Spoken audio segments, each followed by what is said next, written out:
I made it a goal this summer to create an artist trading card every single day, and that calls for a lot of ideas, and whenever you don't have ideas, you have to think of a way to give yourself ideas, and that's what I'm going to be showing you how to do today. I'm going to be demonstrating on artist trading cards, so let's get started. And my first technique is using collage elements as a starting point. I like using things like nature magazines or National Geographic because they have really cool photographs, whereas things like lifestyle magazines are a bit more of a challenge. Just cut out whatever catches your eye. Ha ha ha.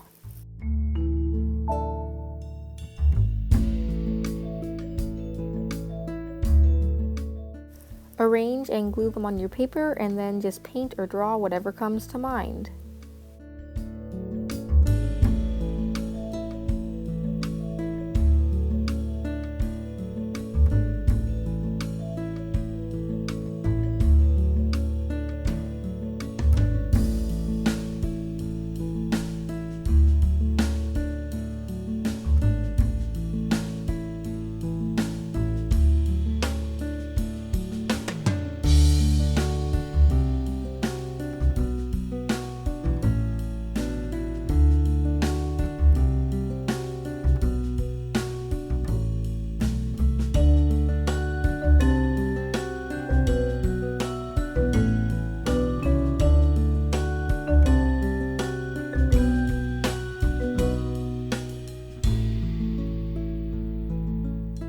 This is one of my favorite things to do, using a collaged eye as the starting point for some kind of mystical, magical creature.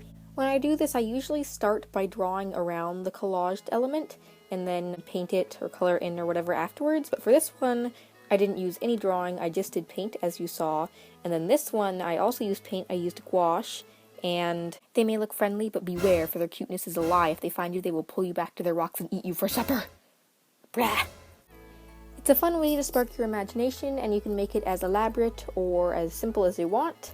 So yeah, let's move on to the next art prompt. For this next one, I'm using an online book title generator to spark my imagination. I wrote down all my favorites, and you can look in the description for the sites that I used. I'm going to start out with a blue lonely. All the names you use are of course up for interpretation. I interpreted this as very simple.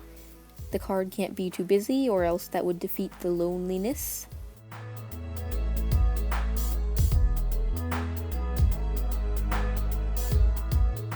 Some are a bit more literal, like this one, A Girl in the Roses.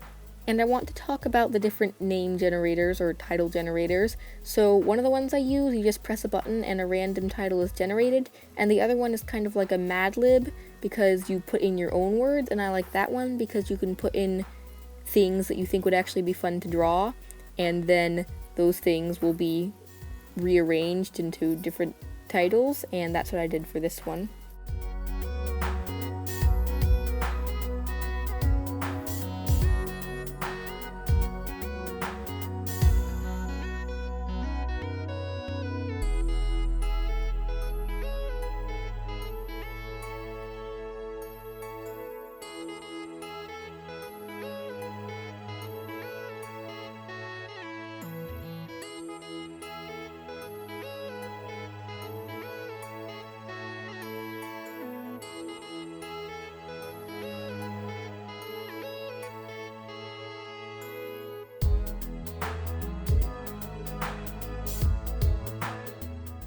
A Blue Lonely, Girl in the Roses, and Bold Faces Under Glowing Stage Lights. I like this one because I feel like the fact that they have preset titles gives them kind of backstory.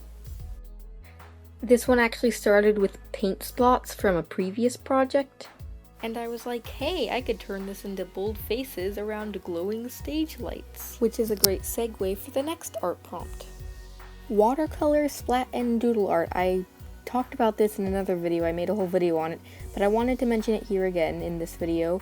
The basic idea is you make random splats without anything in mind, and then you look back at them later and turn them into things. It's kind of like looking for shapes in clouds, only actually turning it into art. You start out with paint, You can spot, splat, print, stamp, blow, finger paint, or just make a mess. I recommend listening to music while mess making, and don't forget to forget the rules, pretend you're a 2-year-old, and get really messy. And if you're like me, you can then chop them into cards. Now here's a tip. If you don't like the way a piece of art looks, just try framing it, like putting a border around it. A lot of times it looks a lot better. So I'm just doing this bit with a micron pen, and something I really like about this kind of art is that you don't have to worry about not knowing how to draw something because the outline is already there, so you can just trace it, but it's still your art because it's how your brain interpreted the spots that you made. It's really fun.